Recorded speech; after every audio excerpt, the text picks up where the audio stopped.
ipinagmamalaki ang husay at dangal, mayroon pa ring queer na mga estudyante, guro at staff na humaharap sa diskriminasyon sa iba't ibang forma. Minsan ay sa mga bulong-bulungan, minsan ay sa tahasang harassment, madalas sa mga polisiya o sa kakulangan ng mga ito. Hanggat hindi nakikita ang ating mga sarili sa ating mga tinuturo at pinag-aaralan, marami pa rin tayong babakahin. Pangako ko naman. Ngayong taon, bitbit natin ang temang Baghari sa Langit.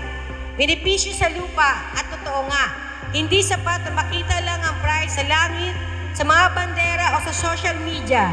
Dapat ang pride ay dama sa lupa, sa pagkain sa hapag, sa serbisyong panglipunan, sa sahod, sa seguridad, sa tunay na pagkikilala sa ating pagkatao at paglaya, sa imperialismo at modernong pag-aalipin.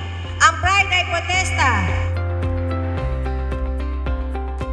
Kasabay ng ating pagiging out, loud and proud, dapat tayo rin ay maging militante at mapagpalaya.